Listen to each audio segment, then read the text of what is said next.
literasi yang lebih baik untuk hidup yang lebih sehat bersama Pod Santi, Podcast Arisanti.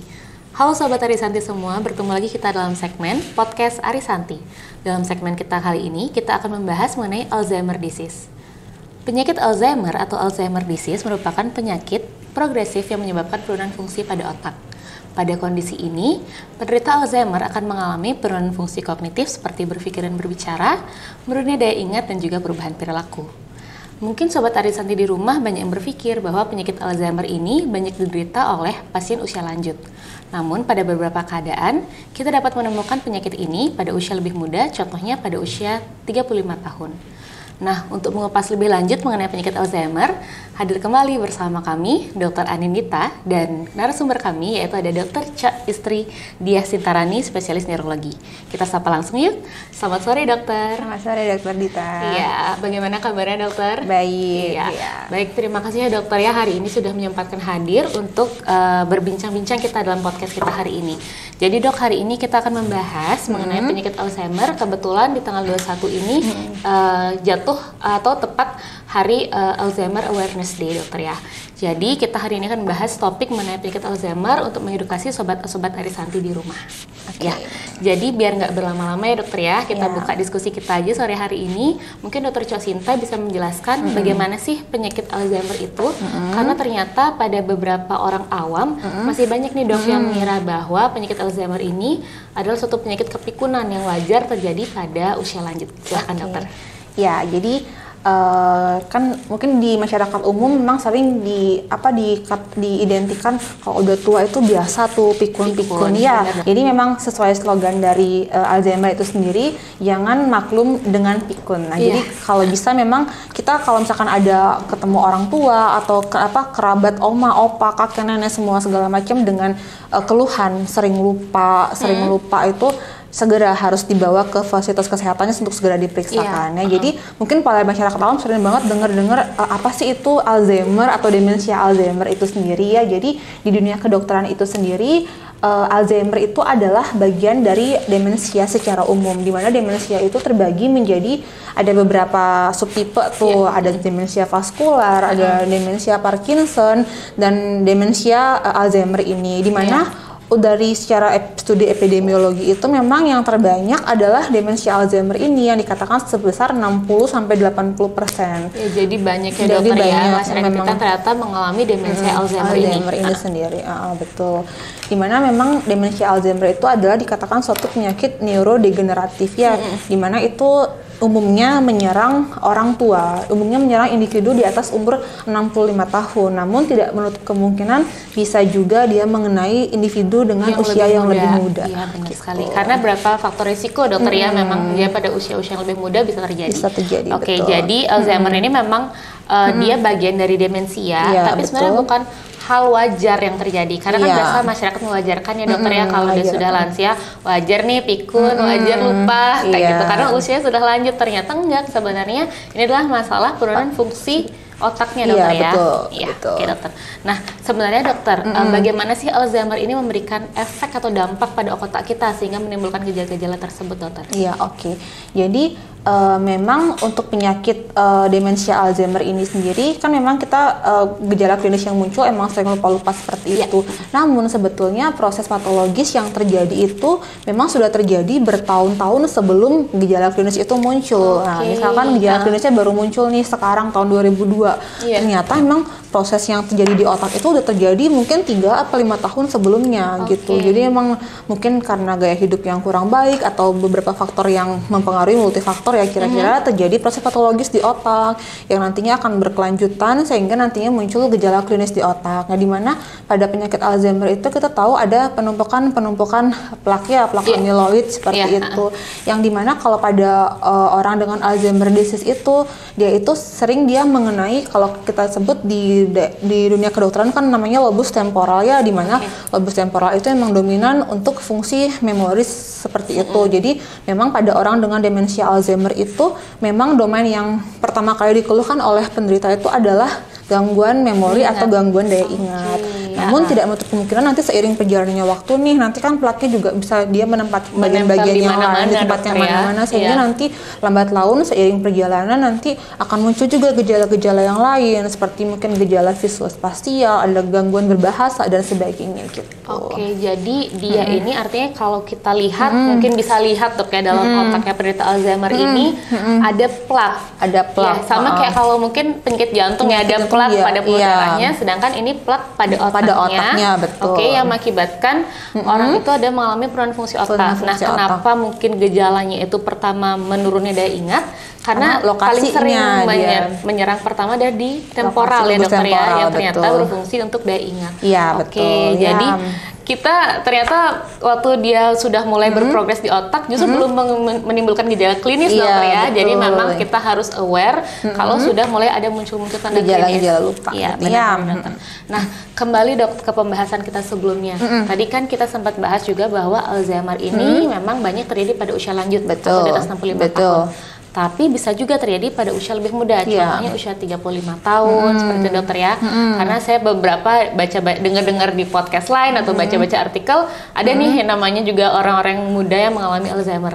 Nah sebenarnya apa aja sih dok faktor resiko kita, faktor resiko dari penderita Alzheimer ini, dia bisa mengalami Alzheimer di usia muda atau di usia lanjut? Oke, sebetulnya kalau misalkan kita tinjau dari penyebab pastinya ya, demensia atau demensia Alzheimer ini belum diketahui dengan pasti ya. Pastinya itu gara-gara apa, cuman memang diduga memang multifaktor. Namun ada beberapa faktor resiko yang dikatakan itu akan meningkatkan resiko orang terkena Alzheimer di kemudian hari. Nah itu secara umum dia dibagi ada dua macam nih faktor resikonya. Ada faktor resiko yang bisa diubah, sama faktor resiko yang tidak bisa diubah. Yang nggak bisa diubah itu yang seperti usia, kayak jenis kelamin, atau yang seperti familial atau genetik itu ya.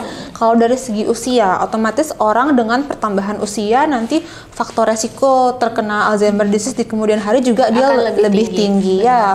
Lalu berikutnya jenis kelamin. Dari studi statistik itu dikatakan memang perempuan itu cenderung lebih beresiko untuk terkena Alzheimer disease ya. Lalu untuk yang terakhir, untuk familial atau genetik ini sebenarnya sih masih diteliti lebih lanjut ya. Namun sering pada orang-orang dengan early onset atau orang-orang dengan demensia dengan usia yang muda itu dia sering sekali dikaitkan dengan faktor genetik atau familial ini dibandingkan dengan orang dengan demensia dengan usia lanjut seperti itu. Jadi kalau mungkin sobat Arisanti di rumah ya mungkin ya ada keluarga, kerabat, kakek, nenek gitu dokter ya, ayah, ibu gitu atau saudara ayah juga yang ternyata punya penyakit Alzheimer akan meningkatkan risiko mengalami Alzheimer juga pada orang tersebut, dan justru yang seperti itu yang bisa menimbulkan early onset ya dokter ya. Jadi Alzheimer-nya kejadiannya pada usia yang lebih muda. Iya, betul. Nah, kalau untuk faktor risiko yang bisa dirubah dokter? Kalau faktor risiko yang bisa dirubah itu mungkin mirip ya seperti penyakit-penyakit pada umumnya ya, karena memang lebih mengarah ke faktor-faktor risiko kardiovaskular ya, mungkin sama seperti faktor risiko penyakit jantung, stroke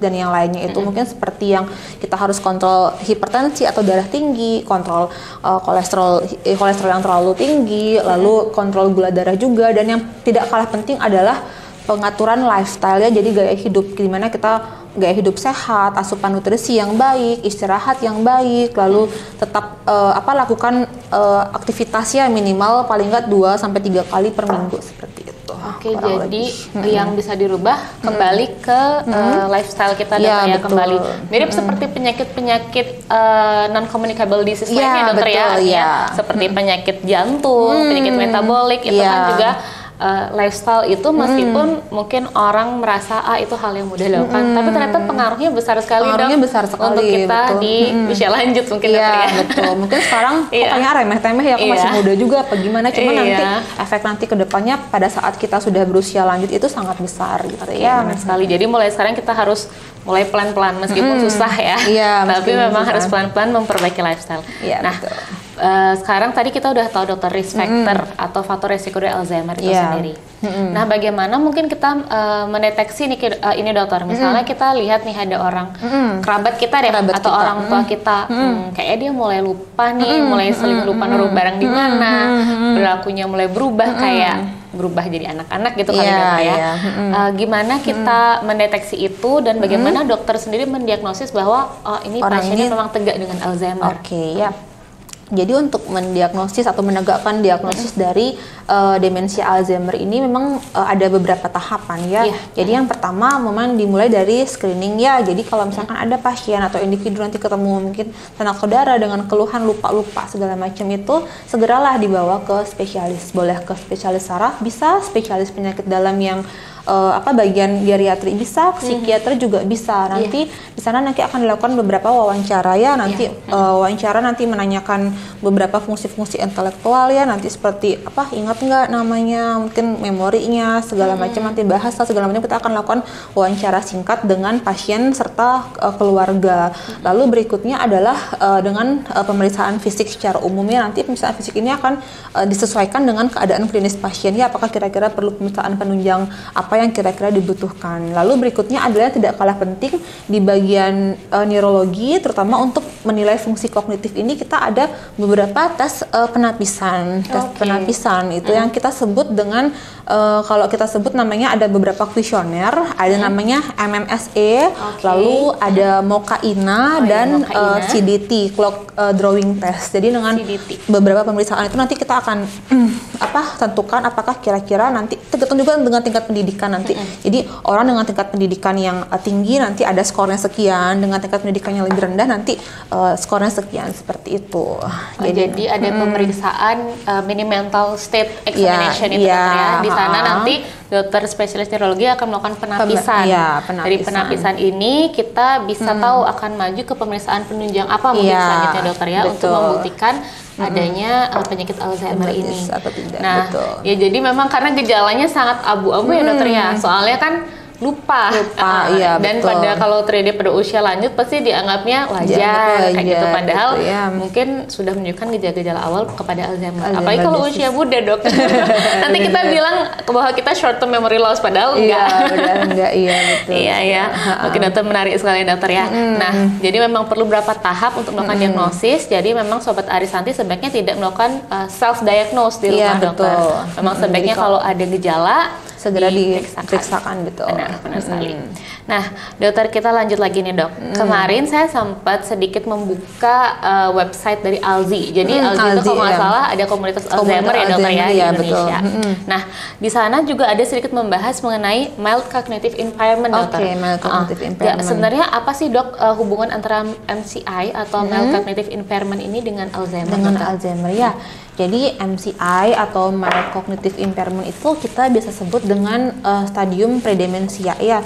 Jadi kalau orang terkena demensia itu kan nanti juga ada tahapannya. Jadi ada beberapa tahapan yang harus dilalui, yang awalnya normal dulu, lalu kira-kira yang lupa-lupa, yang kalau ini dianggap lupa-lupa orang tua itu, lalu MCI, nanti demensia yang ringan, sedang, berat, seperti itu. Jadi semua ada tahapannya. Jadi sebelum orang nantinya akan terkena demensia itu sendiri, nanti awalnya dia pada stadium MCI itu, dimana kalau pada stadium MCI itu biasanya keluhannya itu hanya lupa-lupa, namun tidak disertai dengan adanya gangguan dari activity daily living-nya. Jadi memang secara subjektif dia sering lupa begitu, tapi dia masih mandiri nih, dia masih bisa melakukan aktivitasnya sendiri, dia masih bisa kegiatan seperti biasa. Misalkan kita sebagai dokter, dokter sebagai dokter masih bisa bekerja seperti biasa, cuman dia memang sudah mulai lupa. Namun pada tahap MCI ini pun sebenarnya sudah harus dilakukan terapi sebetulnya, maksudnya sudah harus dilakukan stimulasi kognitif seperti itu, karena jika ini dibiarkan dia memang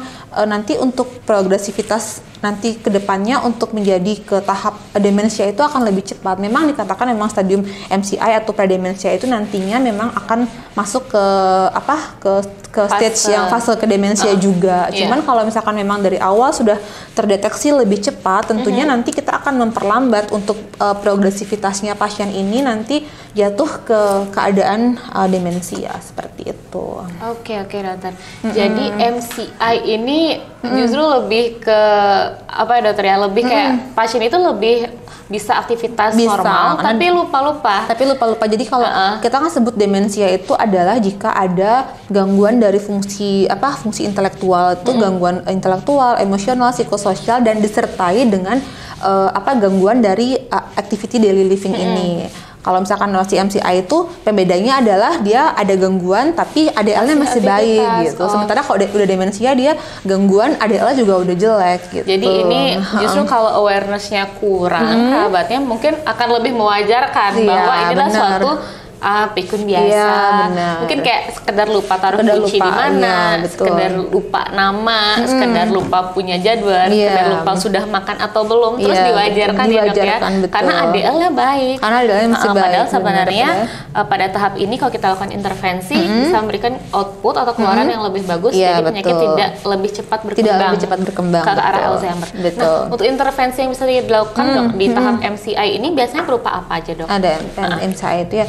Sebetulnya kalau misalkan orang sudah jatuh ke tahap demensia kan sebetulnya kalau misalkan secara teori memang tidak bisa disembuhkan ya. Yang bisa kita lakukan adalah upaya bagaimana mencegah atau memperlambat dari progresivitasnya itu sendiri. Jadi kalau misalkan pada tahap orang MCI itu mungkin yang bisa kita lakukan adalah dengan stimulasi kognitif ya. Jadi kita akan melakukan beberapa upaya untuk mengaktifkan kira-kira syaraf-syaraf di otak ini agar dia berkembang dua-duanya nih, yang kanan kiri kan. Jadi kan kita otak manusia ada otak kanan sama otak kiri ya, yang dia dihubungkan dari kayak penghubungnya corpus callosum gitu. Jadi dengan beberapa aktivitas mungkin seperti main catur atau rajin membaca atau mungkin kita sebut ada namanya senam otak segala macam, dia akan lebih maksimal ya untuk interkoneksi dari kedua belahan otak itu. Otak kanan dan juga otak kiri. Jadi sebenarnya kalau kita pun sekarang boleh ya dok ya melatih otak kita dengan boleh, nggak apa-apa. Jadi kita memang mulai dikatakan rajin kalau main catur.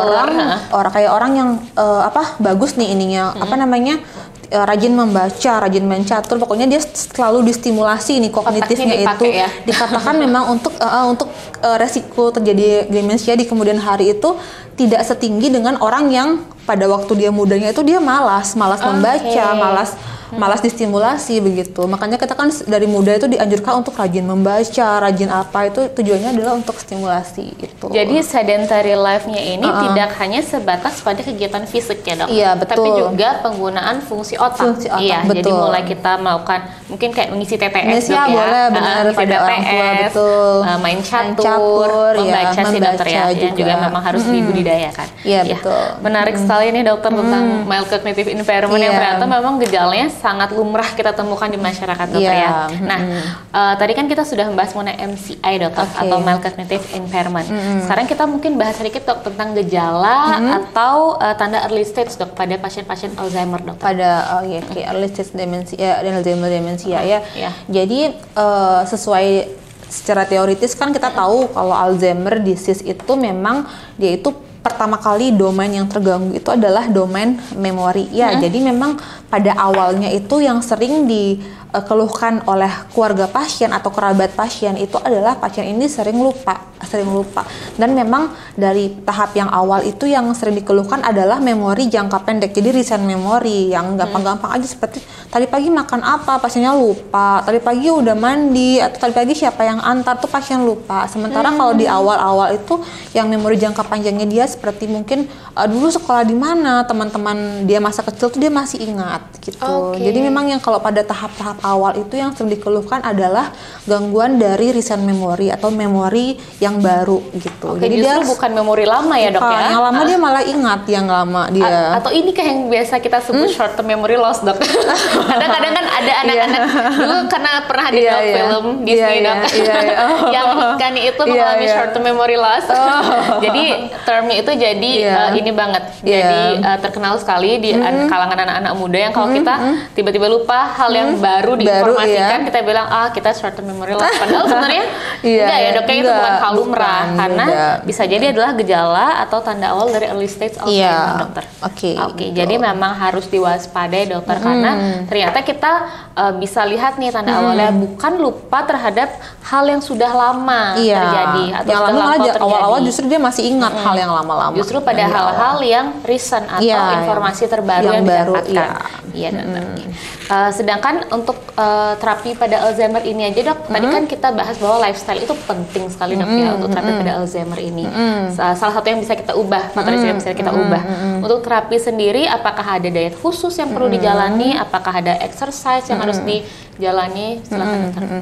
Oke, jadi memang kalau untuk terapi kan memang tujuan terapi dari demensia Alzheimer itu adalah bukan untuk menyembuhkan ya, karena kan kita tahu emang dia tidak bisa disembuhkan kalau sudah jatuh ke tahap demensia. Jadi memang tujuan terapi dari demensia Alzheimer itu adalah untuk meningkatkan kualitas hidup pasien. Nah, otomatis kalau misalkan kualitas hidup meningkat kan otomatis juga lebih ringan ya untuk sehari-hari, baik untuk pasien itu sendiri ataupun dari pendampingnya, dari caregivernya ya. Jadi yang bisa dilakukan itu adalah mungkin yang kalau medikamentosa yang bisa kita berikan adalah beberapa obat-obatan itu ya, obat-obatan saraf itu yang dikatakan memang di penelitian itu adalah bisa meningkatkan fungsi kognisi kognisi kognitif pasiennya. Jadi kalau saat kita memulai terapi pasien dengan demensia Alzheimer, jadi nanti kita akan berikan terapi dan akan dilakukan monitoring selama biasanya 6 bulan. Selama 6 bulan itu kita akan berikan lagi evaluasi ulang untuk terapi tersebut begitu. Lalu selain terapi juga, jadi kalau misalkan terapi pada demensia Alzheimer itu dia terapinya itu nggak bisa berjalan sendiri-sendiri. Jadi nggak bisa cuma obat aja gitu. Jadi obat itu tetap harus dibarengi dengan terapi non medikamentosa seperti yang tadi yang sudah saya bilang. Jadi harus ada stimulasi kognitif yang diberikan kepada pasien ya. Jadi pasien diberikan beberapa rutinitas yang bisa meningkatkan dari fungsi kognitif pasien, seperti yang tadi boleh pada orang tua mungkin dikasih TTS gitu, jadi biar dia tetap berpikir ya, jadi otaknya tuh biar tetap jalan, dia otaknya tuh nggak cuman diem aja gitu. Jadi beberapa kegiatan yang kira-kira bisa menstimulasi kognitif dari pasien itu sendiri. Kalau misalnya kita di Bali dok, kan kita akrab dengan seni dan budaya dok, tari-tarian, apakah itu termasuk lifestyle juga dok? Yang mungkin bisa. Jadi mudanya mungkin ternyata mereka adalah orang Sanggar yang suka menggambel dok ya, menari kayak gitu. Jadi saat tua diikutkan dengan komunitas seni dan budaya. Boleh, bisa. Jadi kan memang dikatakan demensia itu kan terjadi penurunan fungsi kognitif atau intelektual, fungsi fungsi emosional dan fungsi psikososial. Jadi nanti untuk terapinya pun kita harus mencakup dari semuanya itu. Jadi dari fungsi emosinya, mungkin dia diajak sering sharing, ngobrol atau bagaimana. Jadi kan sering orang demensia tuh sering ngomongnya tuh nggak nyambung ya atau bagaimana ya. Jadi nanti dari keluarga apa semuanya itu nanti mereka harus mencari cara nih gimana nih biar mereka nggak gampang emosi. Mungkin apa kata-katanya disederhanakan mungkin, lalu apa mungkin nada atau ton suaranya juga mungkin jangan bentak-bentak, jangan kerasin kayak gitu mungkin. Jadi kita harus pintar-pintar bagaimana mencari cara untuk berkomunikasi dengan pasien dengan demensia itu sendiri. Lalu dari segi psikososial nih, memang dikatakan orang-orang yang introvert atau orang yang nggak terlalu bersosialisasi dikatakan memang ada resiko mungkin lebih tinggi ya untuk terkena. Jadi memang mungkin mulai diajak sosialisasi seperti itu, mungkin siapa kerabat yang mungkin atau teman yang bagaimana mungkin bisa dekat itu mungkin diajak komunikasi atau bagaimana supaya mungkin psikososialnya juga baik begitu. Seperti itu. Menarik sekali. Jadi memang komunitas untuk kita memberdayakan atau meningkatkan kualitas hidup dari lansia itu sangat penting ya dokter ya. Iya, betul. Jadi pas banget nih dok, karena Rumah Sakit Arisanti sendiri kan juga berniat membuka senior living dok. Nah senior living itu mungkin kalau istilahnya menitipkan orang tua sih enggak ya dokter ya. Jadi di sana juga nanti mungkin bagi yang memang mau tinggal bisa, tapi bagi yang ingin datang untuk ikuti kegiatan komunitas aja. Jadi kadang kan mungkin kita nggak bisa mendampingi setiap hari dokter ya, karena anak pasti sibuk bekerja, cucu mungkin sekolah. Kalau masih kecil bisa ya kakek neneknya nemenin, tapi kalau sudah mulai beranjak SMP, SMA udah hidup dengan teman-temannya, kegiatan ekstrakurikuler. Saat itu mungkin biasanya para orang tua atau orang dengan lanjut usia bisa bergabung dengan komunitas-komunitas, jadi bisa melakukan hobi bersama, karaoke bersama dokter ya. Jadi kualitas hidupnya itu lebih ditingkatkan. Tidak sendiri juga dok. Enggak dokter ya. Menarik sekali dokter ya. Nah untuk pada penderita Alzheimer dokter yang sudah mengalami gangguan ADL atau activity daily living, apakah memang juga memerlukan rehabilitasi medik seperti itu juga dokter?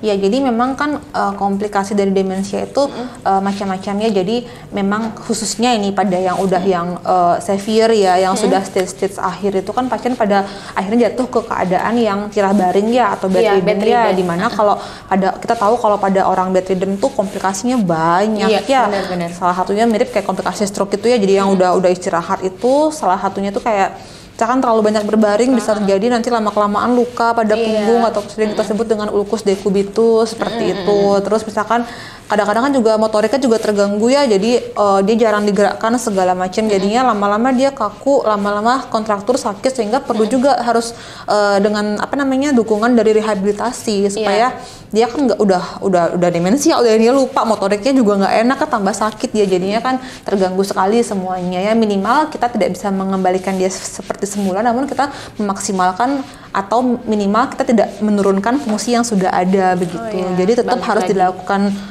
rehabilitasi sedini mungkin jika lagi sudah ke quality of life pasien. Ya betul sekali. Jadi memang penanganannya itu komprehensif banget. Mulai dari ada penurunan fungsi otak, kita bisa lakukan ke neurologi.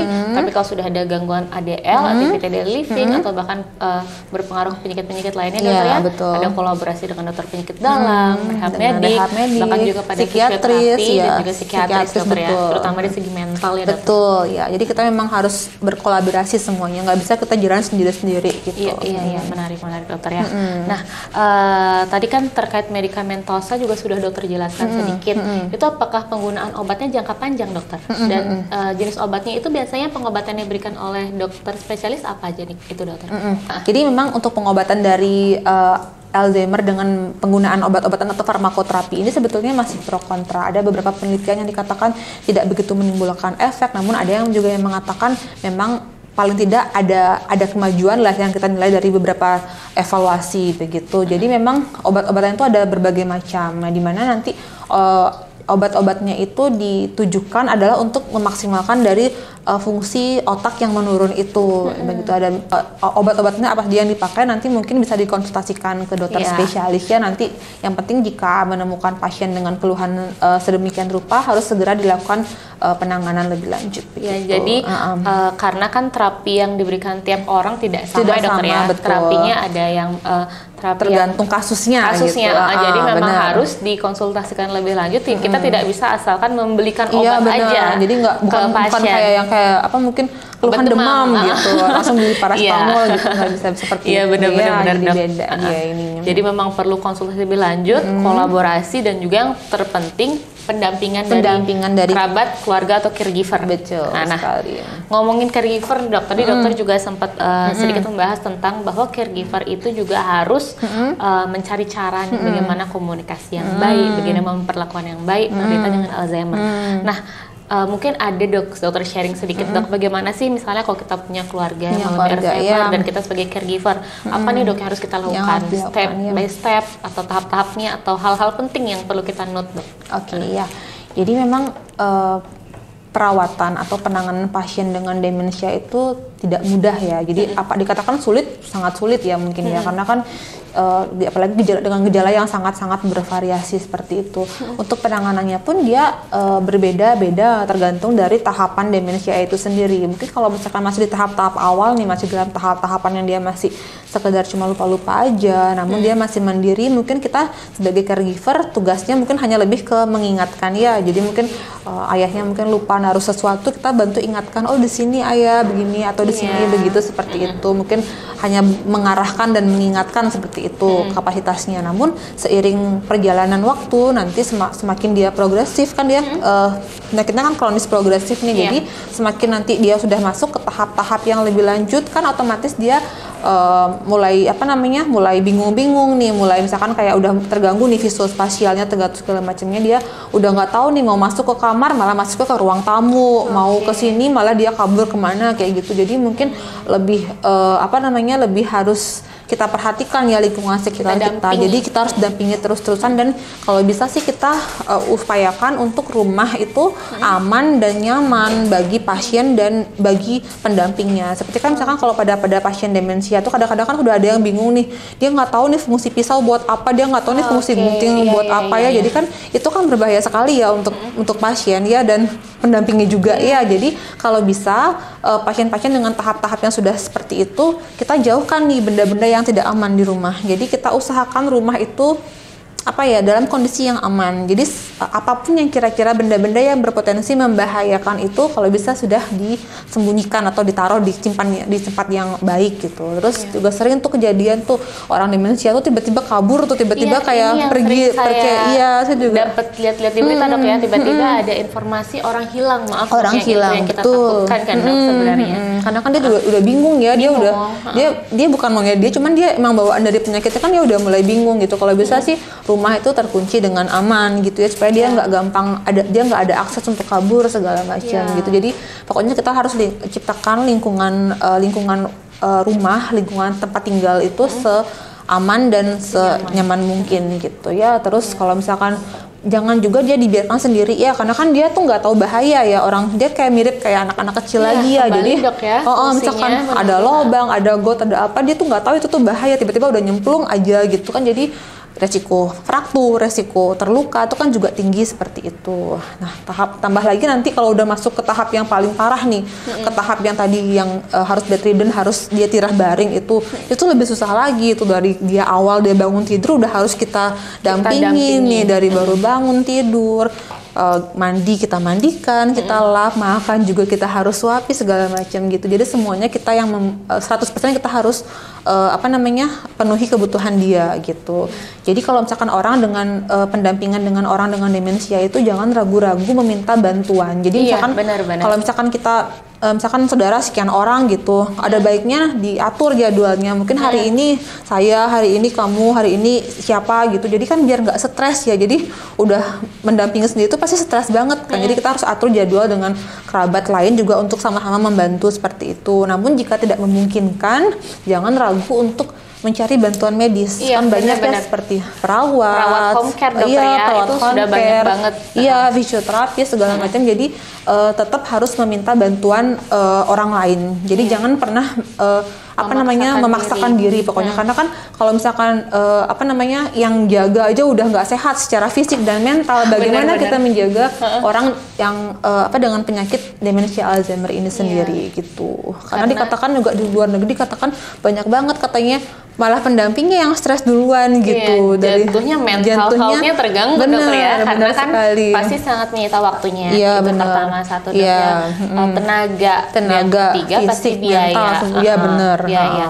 Jadi daripada mungkin kalau memang merasa tidak sanggup, lalu emang keluarga juga ternyata tidak sanggup karena mungkin tumbuh di lingkungan keluarga pekerja gitu dokter ya. Bisa juga berkolaborasi dengan tenaga kesehatan. Karena umumnya ada perawat atau tenaga kesehatan yang dilatih khusus dok ya untuk merawat pasien-pasien geriatri. Contohnya kayak pramurukti itu dokter ya.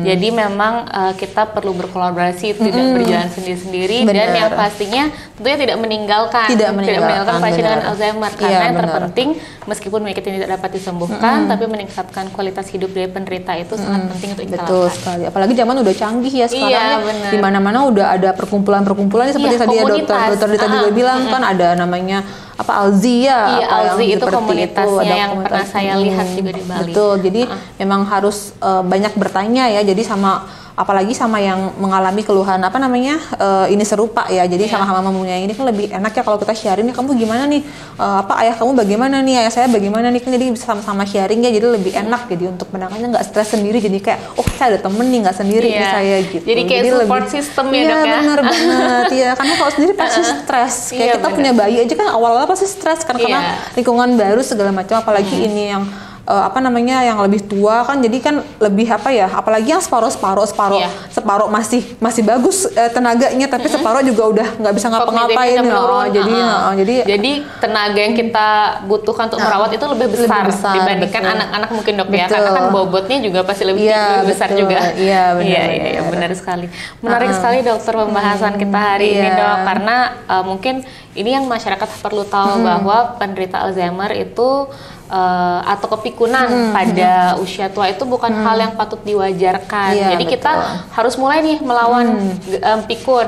Harus mulai melawan pikun dari sekarang dengan mulai rajin melatih otak kita, mulai mengubah lifestyle kita, dan kalau memang ada gejala-gejala awal yang muncul, mulai dikonsultasikan kepada dokter atau tenaga kesehatan yang memang memiliki ilmu di sana atau memiliki kewenangan di sana ya dokter ya.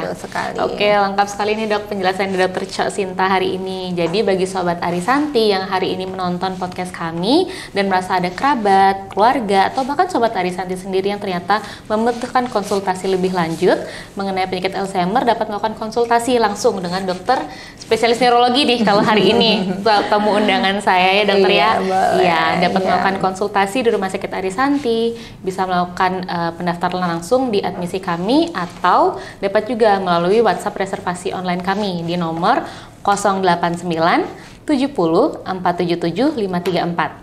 Sekali lagi di nomor 089 70 477 534. Nah, untuk jadwal prakteknya dokter, mungkin dokter Cok Sinta bisa dibantu dok di hari apa aja. Iya.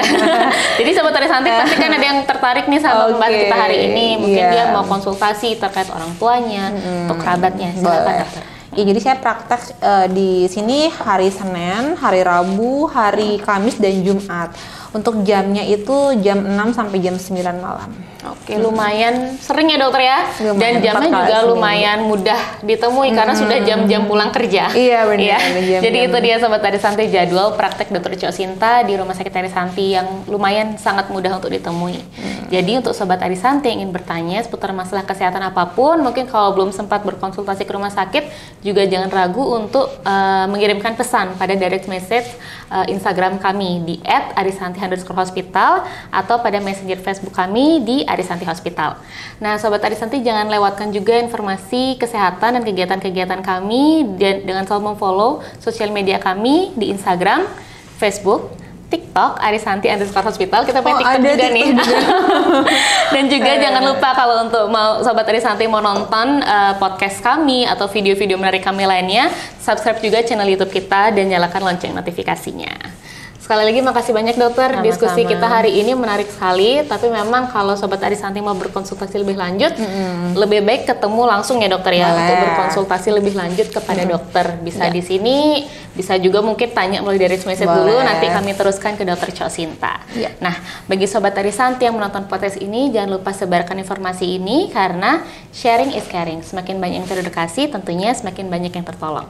Saya Dr. Anindita dan Dr. Cok Sinta pamit undur diri. Sampai berjumpa di podcast kita selanjutnya. Terima kasih. Terima kasih.